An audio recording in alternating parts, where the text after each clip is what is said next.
As two practicing physician assistants, we've seen a lot and we've heard a lot. We know that you've heard a lot too. We are here to help you navigate through the BS by having open and honest conversations with other practicing professionals. I'm Heidi. And I'm Cassie, and welcome to Mindfully Woman. Hi, everybody, and welcome back to Mindfully Woman. We are doing another solo episode today with just your two favorite hosts. Yours truly. Yes, and today we're going to be talking about protein and weight loss. We did a poll on our social media, and this was the most requested topic. So this is what the people want. We're going to dive on into that today. Yeah. So, yeah, we're excited to talk about it.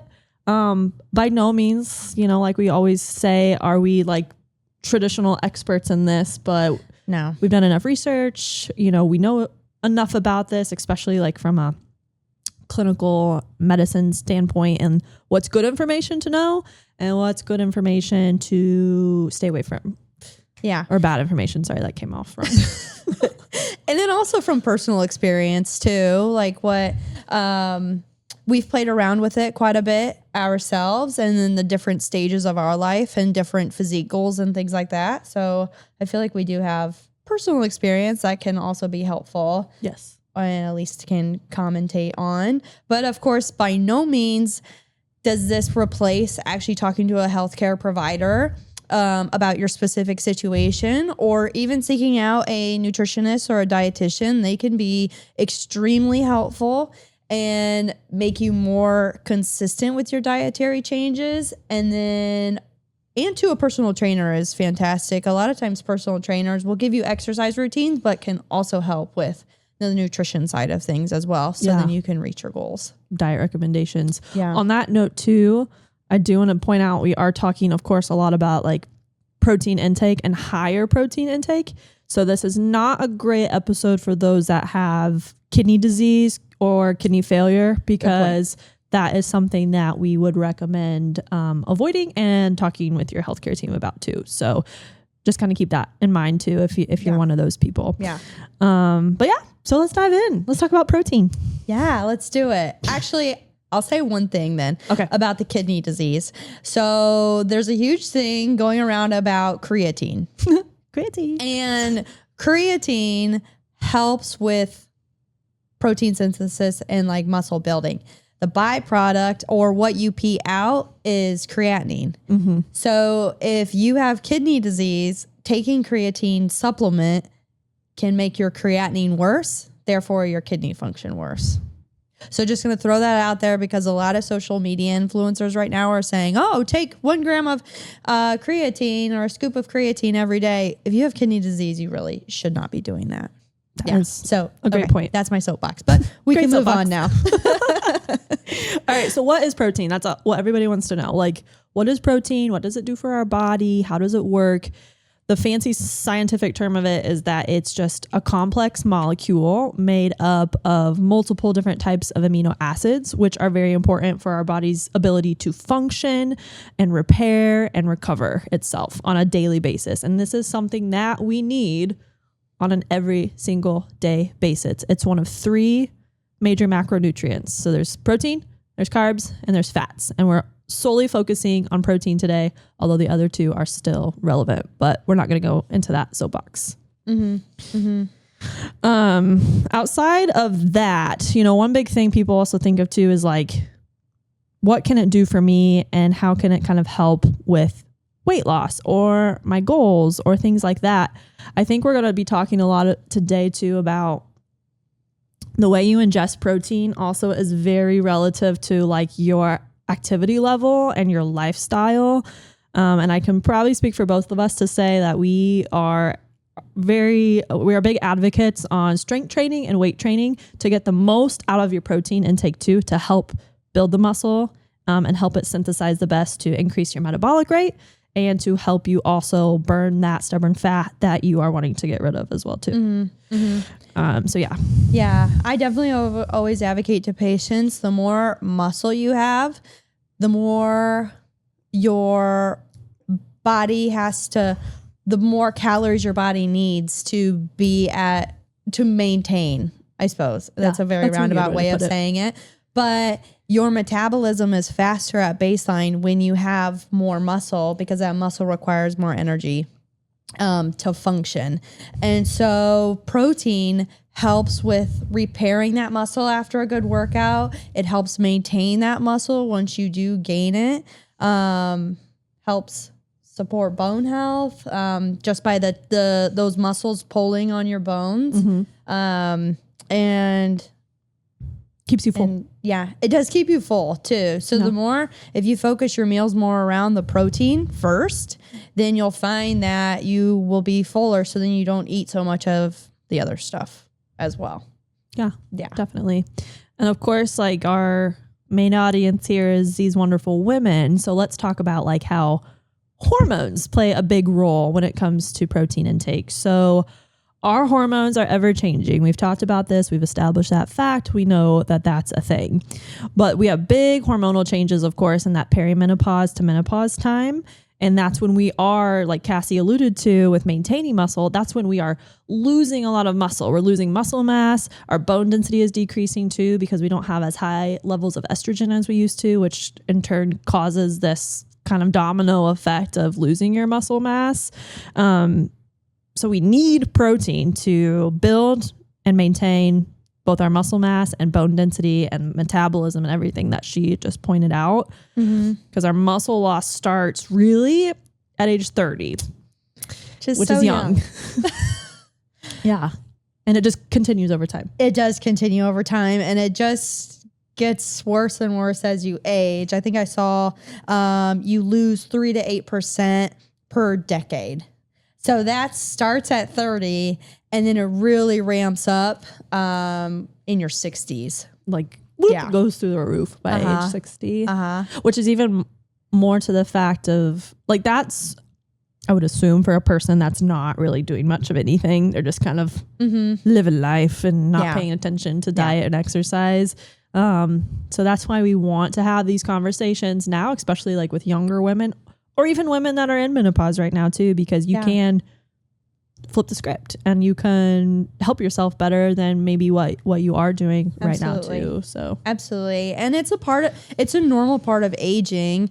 They have done a lot of studies on it, and unfortunately it does look like, weight gain is mostly a normal part of aging, but there are definitely several studies that confirm that the way that you carry your weight changes and where you start storing your fat changes. So then it goes more to the abdomen.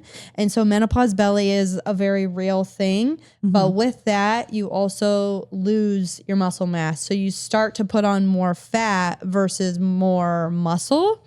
And so that's also a little hard to discern. Okay, well, why is that exactly? Is it truly changes in your metabolism? Or is it also at a time when your joints start to hurt more? Yeah. You work, you have aging children, aging parents, a lot more lifestyle changes and stress. And you're not sleeping well because of your hot flashes and your night sweats. You're more stressed out, you're more anxious. All of these things can also lead to those body changes. But the thing that we absolutely know is that your body composition absolutely does change because of hormone changes. Which is a great point too. Yeah. And I know that if anybody's listened to our earlier episodes when we talked a lot about like nutrition and risk factors, of course, like from a cancer standpoint, we talked a lot about inflammation, and like everything you were saying is just like cortisol levels high, inflammation is high, which I know is really, really hard to minimize, like when life is happening as it happens. But one thing you can do to help yourself is focusing on like the diet and exercise piece. Yes. Which is, like I said, like where this conversation comes into play like really heavily. So there are so many changes. It really is. Yeah, there are so many changes, and it really is incredible how, our society, we want a quick fix. We want a pill. We want a medicine to sort of fix all our problems. But really a lot of things ultimately come down to how active you are and how well you are fueling your body. Yeah. The quality of food, the quality of your protein, how much you're eating, and then of course the types of exercises that you're doing too. Yeah. Yeah. I think it's hard to like in a society like we're both married and like my husband is very into like fitness and exercise and eating well.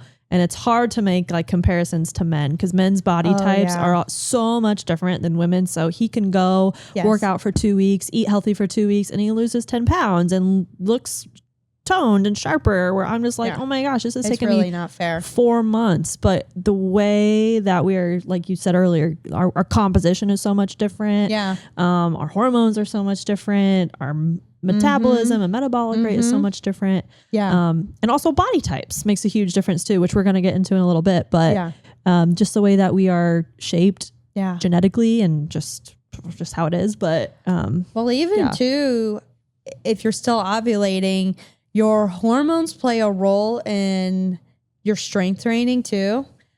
I'll tell you, there's a big difference between when I'm early in my cycle, that estrogen, I can lift a house. Yes. In my progesterone phase, hell no. It's like, not happening. I am at my minimum for all my sets. So there's a big difference, and men don't go through that. Yeah. You've done a really good job at like paying attention to that for yourself too. Like I'm trying to now, and like I'm in my progesterone phase this week, and I was so tired this week. I did not want to work out. Big difference. So it makes a difference. Yeah. So women, there are several different things out there that you can follow to help focus your exercises and even your nutrition around your cycle, which can help stimulate the hormones, but then your food and your protein intake and the different types of food you eat can help stimulate the hormones during a certain part of your cycle, but then also your exercise routines too can help mimic that as well, or help complement that as well. Yeah. So, and maybe we'll get into that in a different episode too. Yeah, we might need to. We've tried some things that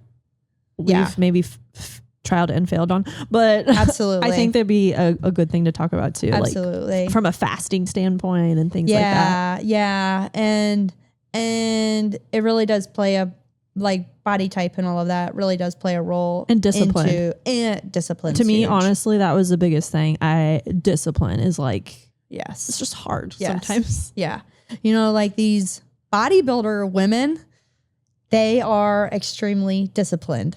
And so they aren't going out for margaritas and quesadillas just no Taco Tuesdays. No, they are measuring out every single ounce and gram of their food because they're disciplined and they have to be in order to get that physique that they want.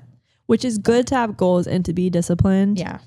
But there is a fine line, and you can ride into the cycle of this is toxic, and I'm focusing too much on this and a certain look or a certain physique, and not necessarily be healthy about it too. Absolutely. So just pay attention to that. Absolutely. But anyways, we're getting into our soapboxes. We are, yes.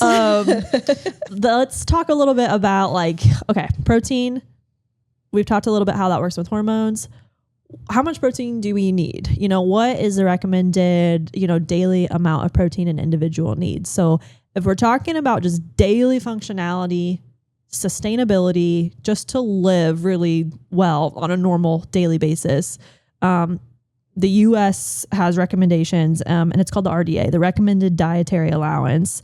That's a calculation. So I'm going to kind of just read off the calculation and also an example of that too. And we can also put this on the slide here so you can look at that as well. But it's 0.8 grams of protein per kilogram of body weight. So for example, if you had a 170-pound woman, divide that by 2.2 to get your kilograms. That would be 77.1 kilograms. And then take that 0.8 grams with your kilograms. And that gets you to a daily intake of 62 grams of protein. So you will read that on the screen here and just kind of see what that looks like visually. Screenshot it if you want to.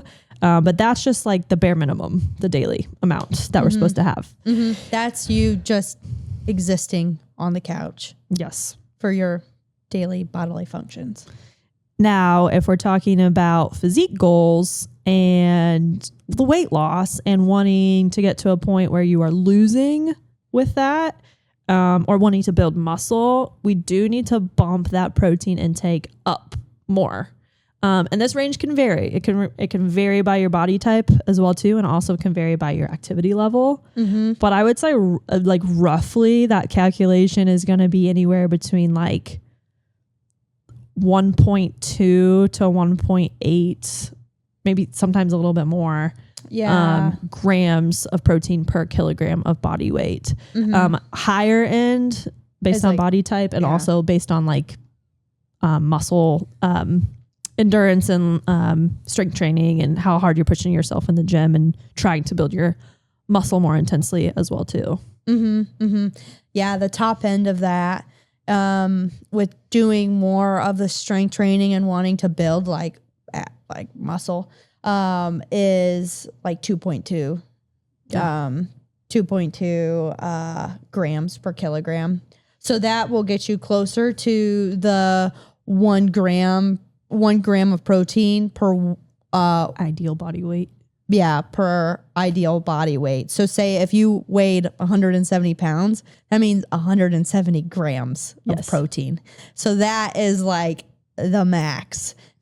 More than that, I don't know. I don't know if you should go more than that, because then that really strains your kidneys, like what we said earlier. Yeah. I wouldn't safely do that. And those are like, that's a lot of protein. That's like high intensity. We're talking like people that are like bodybuilding and like very athletic, like very, very intense. Yeah. So, and I know we're throwing a lot of numbers out there. So, like I said, this calculation will differ. But when we talk also about protein, people always want to know like, well, what different protein types are out there? Like, what is protein? What can I eat to help get me to my goals a lot better? And there are so many things out there.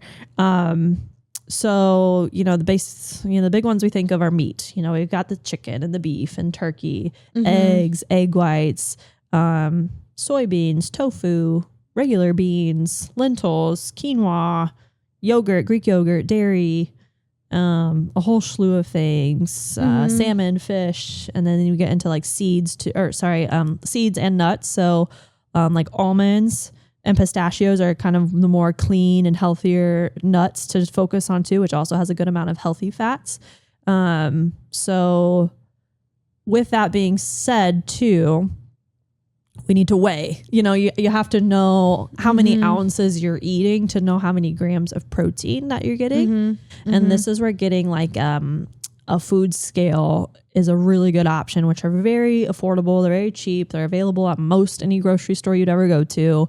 And most of them have the option to bounce between ounces and grams. So you're able to weigh out exactly how much like cooked chicken ounces that you're intaking. And what that would equate to in terms of grams of protein, which we will, provide for you guys too.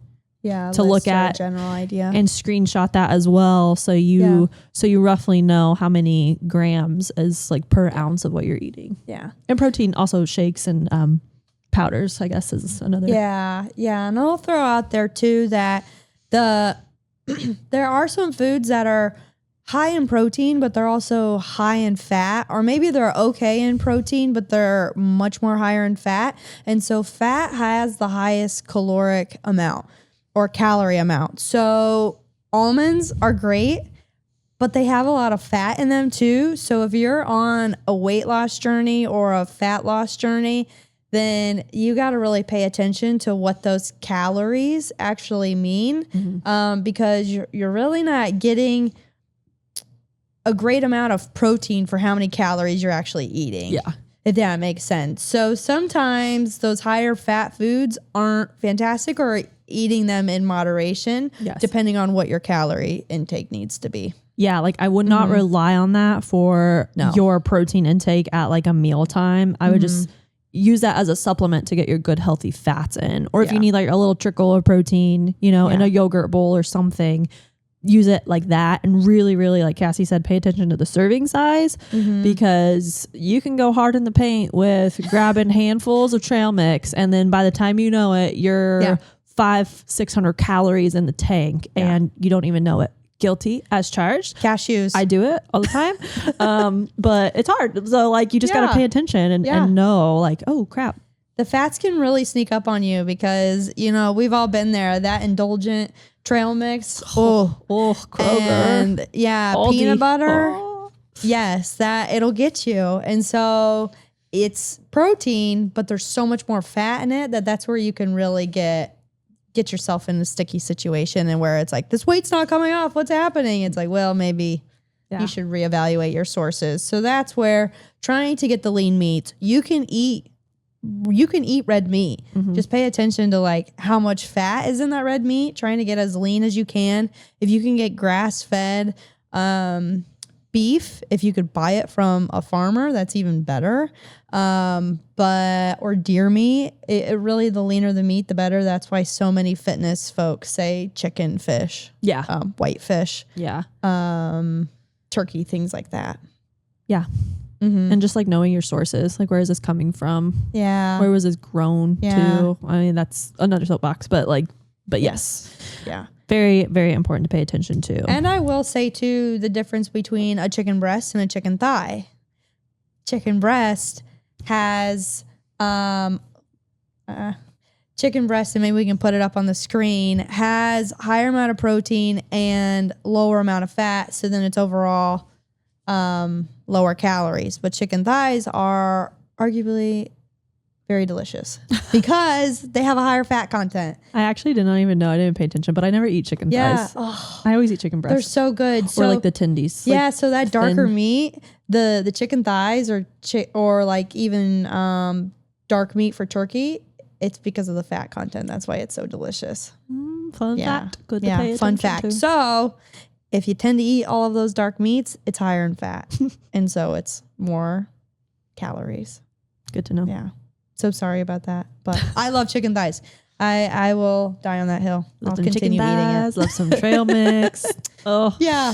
Anyways, we're talking about what we do, but I know I'm starving now.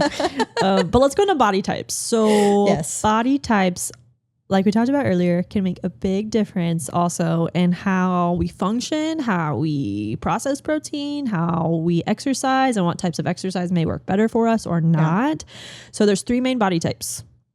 We're just going to go, for lack of, I don't know, a better way to put it, we're just going to go from like really small to bigger. So we've got ectomorphs, which are those naturally just thin, skinny people. Makes you think of like a runner, the cross country runners, where lanky, like more lanky, I would say is a good way to put it. Runway models. That's another great way to put it. Real tall, real lanky, skinny, just naturally skinny. Yeah. Then we've got more of mesomorphs, which is that middle body build, which is like the athletes. They're strong.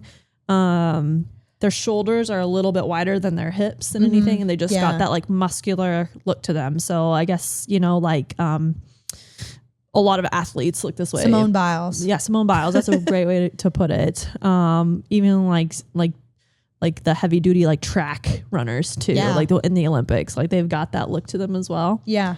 And then the third type is the endomorphs, which have more of like that thicker, bony and body structure. They tend to have like more narrow shoulders and wider hips, so more of like the pear shape. Yes. Tend to carry more weight in their butt and their thighs. And then they tend to have a thinner upper body. And then people can also kind of balance on both. So you can have maybe a little bit of one body type and a little bit of another body type. Like, for example, personally, I think I'm like at the top end, like pushing on like mesomorph to endomorph. But like, I feel like my shoulders and my hips are like the same exact width. I'm a little thicker, since I know this, and so I've got a stockier build, but at some points I can look more athletic if I lose weight. So I kind of feel like I ride kind of like more of those 2 body types. What do you feel like you are? I am probably more, I probably identify more with the mesomorph. I was gonna say that's what I was thinking. I'm more like I have a little bit wider shoulders. She's jacked. I have a little bit wider shoulders and more narrow hips. I can fluctuate. Like if I decide I'm gonna hone in, I can get pretty like toned, I suppose. But if I also lose track or I'm like, in one of those F-it modes and want to just do whatever I want, I will just like get soft pretty quickly. So she never looks soft. For me, I feel like, but anywho, I'm more of a mesomorph, more of a athletic build, I suppose, but not athletic. I can't throw a ball worth crap. So anywho, she can. You were a dancer. You danced. So that's an athlete. Yes, it is an athlete. It was a hard sport, but I was a hip hop dancer. So I wasn't like the graceful, like ballerina jazz dancer. I was like the, crumping. You do a crump session on the pod. Yeah, my white girl crump session. Oh my gosh. But anyways. So yeah, those are the big 3 body types. So let's just kind of like focus like on 1, 2, and 3. So number 1, we talked about the ectomorphs, the skinny, more lanky runners type of build. They have small muscles really too, and like lower muscle mass and compared to like their bone length and their structure. So they are built a little bit differently. So ectomorphs tend to be much thinner. And so they tend to have thinner, leaner muscles. No, I'm not just thinking about compared to their bones. And so they have a really high metabolism. So they burn through food like crazy. These are the kids where you're like, you just ate a whole pizza and a whole pot of mac and cheese. How are you not 200 pounds? It's because they're most likely have this metabolism. And so if their goal is to put on muscle, then they need to limit their cardio exercise because that burns the most amount of calories in one sitting. And then do strength training with taking longer rest periods in between. So then it brings their heart rate down. So then if you're, doing bicep curl, and then you go right into doing like a superset. That's exactly. Like if you're doing circuit training, that's not great for this body type if you're trying to build muscle because your metabolism's going to be like, yep, let's do it. Let's just burn all of these calories instead of like resting in between. That makes sense. Yeah. So then what sort of protein are we looking at? That usually a little bit more moderate protein intake because really you just want to maximize calories or you want to eat more calories. And so then from a protein standpoint, it's better to get about 1.2 to 1.6 grams per kilogram. And then doing a nice mix of fat and carbs to get to your calorie intake. Usually with this body type, in order to put on muscle, you do have to eat more than you don't want to be in a calorie deficit. Yeah. You want to be putting on more mass. You want to be bulking. Yes. Yeah. And that differs a bit too from like the other ones where, like if we get into like more of like the mesomorph body type, which you're more of like that athletic build, there's like a nice balance. Yeah. Like you've got a good metabolism typically, but it does take a little bit of work to build the muscle. Yes. But you're able to like gain and lose with relative ease and get to more of like that body type or efficient like physique and look and athleticism, I guess, so to speak, that you want to get to. Yeah. And their protein intake can really vary depending on what type of era they're in life too. Yeah. And like physique goals, like what do you want to look like or in the activity you like doing or that you're focusing on. So like for me personally, I have been doing a lot more weight training because it's a lot better for my joints. I tend to be injured a lot less if I consistently lift weights. And so I have been focusing on lifting weights at least usually about 2 or 3 days a week. And then I do a couple days of stationary biking. And so then I've upped my protein intake. So then my protein supplements my activity. So then I have been putting on more muscle because that is what I'm working towards. I want to be stronger for the job, like our job, honestly. We need to be strong. Lifting the large breast. But anywho, and it's also just nice to be strong for life. And like I said, to help my joints personally. So I do try to focus more on a protein intake, or I'm pretty consistent with a protein intake of like 1.6 grams per kilogram. That makes sense. So I'm more better about that. But same thing, it depends on your physique goal. So then you can go anywhere from 1.2 to 2.2 kilograms. And like the ones that are probably pushing that 2.2 are the ones that are like in like high intensity a training phase, or let's say like they're in the middle of getting ready for like the highest peak of performance. Yeah, you know, like an Ironman or a weightlifting competition. I don't know, like CrossFit competition, things like that. Yes, or even let's just say like a bodybuilding show, like things like that. They're pumping up their protein super high. Some even probably do higher than what we said. So it's just all dependent on where you are and what your goals are. So yeah, it's just kind of like we talked about, a little bit more relative ease to like bump between certain levels of life. When we get then into the endomorphs, which is more that like stockier, thicker build, that's where it's hard. Like, yes, it is hard to lose. You have to be very diligent. Lose weight. Fat tends to be on their bodies a lot more than the other two body types. So it's very much like I would say like a diet game, but also cardio and strength training game. Yes. Where you really got maybe to focus more on those like higher intensity workouts to get the most of what you need to get done. Yeah. And with that being said too, then those needs, just because also too, people on this body type do tend to weigh more, the needs for protein also tends to be on the higher end. You know, some riding closer to that 2 to 2.2 grams of protein per kilogram. So yeah. Yeah, and I will say that cardio is important because at baseline, this body type tends to have a lower metabolic rate.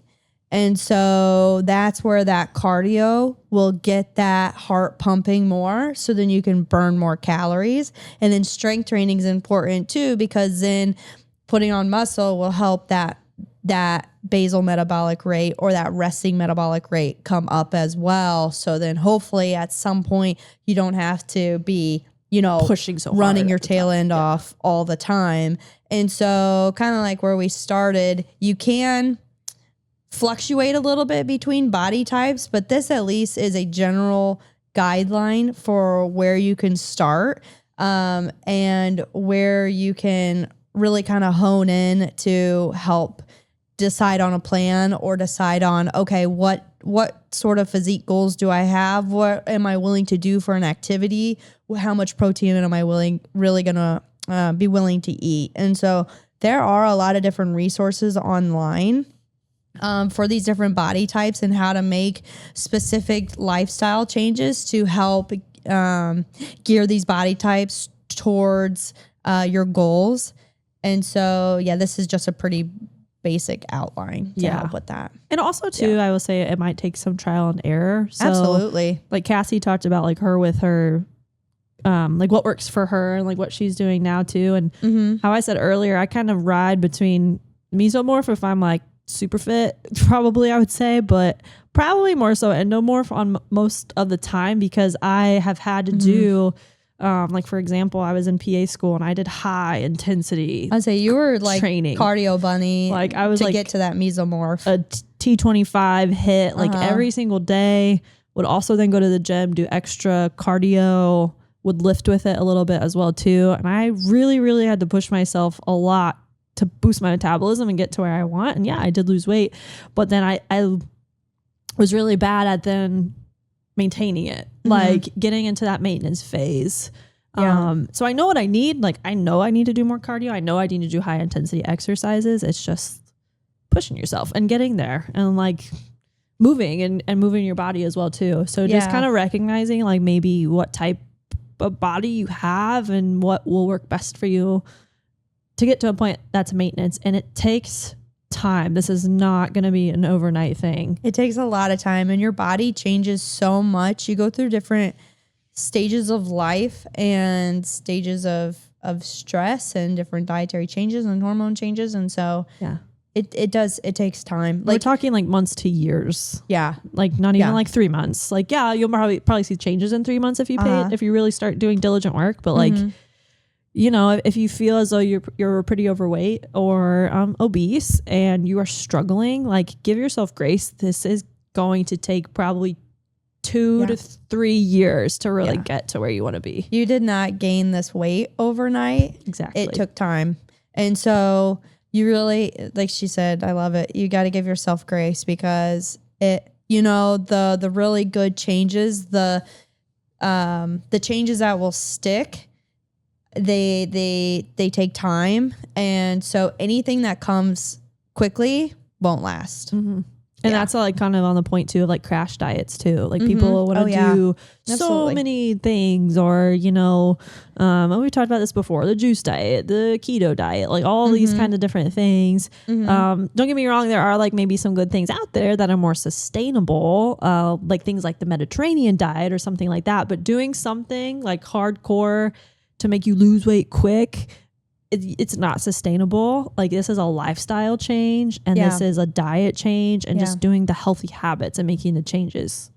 Crash diets are not it. Yeah. Crash diets are not it. And, you know, keto is sometimes sustainable.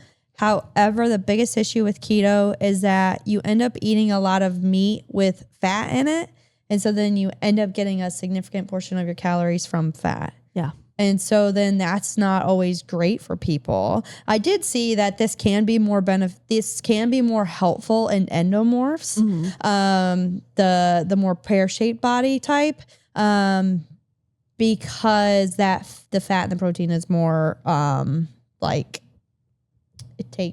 than the carbs. Yeah, it's better than the carbs because the carbs become a faster or a quicker energy source. So then you tend to use that up first versus like the fat. Yeah.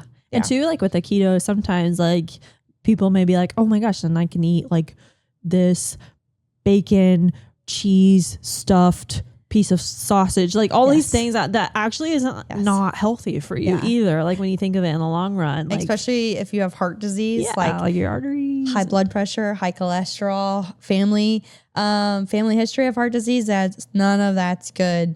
So as always, like I said, consult with your doctors, but just think about it as a lifestyle change, not like, oh, I have to do this particular diet. Absolutely. So those big ones. Yeah. Crash diets are not very sustainable, which we know is hard. Like we talked about earlier, as we're aging and our hormones are changing and everything is changing as we get older, and perimenopause and menopause becomes a big issue.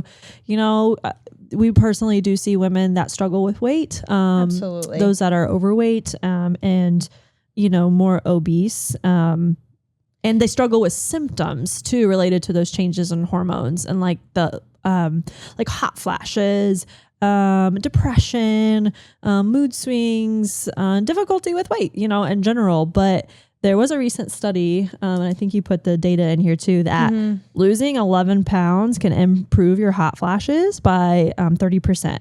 And regular exercise ensures like your metabolic health, increasing your metabolic rate, and making you feel better as well too. And so that's just like at minimum 11 pounds. You know, think about too, if you fall on that range, you know, if you would lose 20 pounds, 30 pounds, you know, you could improve those hot flashes by a mile. Your mood, the way your family likes to be around you or not, you know, like that can change a lot. Yeah. And the biggest thing too, unfortunately, with going through menopause, like we talked about, that bare minimum of calories that your body needs actually goes down by like 250 to 300 calories. So that is 250 or 300 calories less each day that your body needs to actually just exist. And so, I mean, that's pretty significant, really. And so that's how, unfortunately, during the perimenopause and menopause phase, that weight sneaks up on you pretty quickly because you do have that change in metabolism. Yeah. And so especially if you're not like focusing on exercise and like your intakes. Like absolutely. I would say like this data is based on like more like the sedentary, not doing anything type of person. So that's why we are here to motivate you, and we try to motivate our patients every day and ourselves. And ourselves. I mean, we practice what we preach, and so we really are here to try to motivate you to increase your protein intake, really research and look into what is going to work best for you, the different foods that you're willing to eat, and then changing your activity level too. Even if it's just walking is fantastic. Walking is great for mobility, your balance, and you can build muscle that way as well. They even have like weighted vests you can wear now walking. Yeah. And so even just to start, just get getting moving. up and moving. You know, it does not have to be perfect. Yeah. There's so many online resources out there too, like on YouTube or just the internet. You just Google like different kind of workouts, especially if you don't feel comfortable going to a gym. Yeah. And then shoot, now with like Facebook Marketplace, you can buy, you know, dumbbells, resistance bands, like all kinds of stuff. There's ways to figure it out. It's honestly just kind of getting over the excuses, and it's just a mindset change as well too, which I think everybody struggles with. We all struggle with that as human beings if you're a normal human being. So, you know, it's just making the changes. And with that too, I think Cassie mentioned earlier, like there's so many different books out there too based on like body type, and even if you just want to try something different, you know, like look on Amazon. There's so many things out there about protein intake and fasting and fasting for hormones and things like that, which I know we didn't get into like that too much, but yeah. And I would be leery of social media, to be quite honest. There are a lot of fitness influencers out there who unfortunately probably have more of an eating disorder than anything. And they try to sell it as health advice.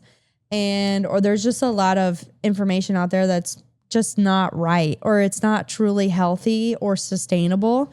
And so don't believe everything you hear and see. Look it up. Talk to a healthcare professional. Talk to a dietitian, kind of like what we started this episode on, because social media can really lead you astray. And I'm guilty of it as well. I mean, I can't tell you how many rabbit holes I've gone down, like, oh, maybe this would work for me. It's not. You know, just sticking to the basics is really what is going to give you the best results. Yeah. I think like that was a huge point of why we wanted to start this podcast. Yeah. Because I would go down rabbit holes too, and like listen to a podcast and someone would be talking on the same podcast show, you know, doing a carnivore diet. Oh, and then next week it's doing plants only. And then the next week it's doing keto. And then it's like, what do I believe? Like, what's the best course of action? And it's good to have opinions, you know, and everybody's going to have good data points or numbers to throw out there as well too. And you know what? If something works for you, then that is totally fine. But we are not going to sit here and push information too that we don't feel is right. So, yes, truly be careful out there on social media. Do your research, you know, look it up, see if you can find anything that proves what they're saying. If you hear something that's like, oh, that sounds good, but let me look into this further, you know, or ask your doctor and physician assistants and see what they say. And continue listening to Mindfully Women. And if you like this episode, go ahead and give it a like and subscribe and share whatever the things are on the social medias. I don't know, but and tell your friends and family. I mean, we've had a lot of people say, hey, I've told so-and-so, or and that's great. We're really just trying to be out here spreading what we know and what we preach and practice in our daily lives and our own personal thoughts. Yep. So let us know if you have anything else you want to hear about or listen to. We may do another poll and see what the people want. But it was good to have you here. We'll see you next time. Yeah. Thanks, guys. Ta-ta. Bye.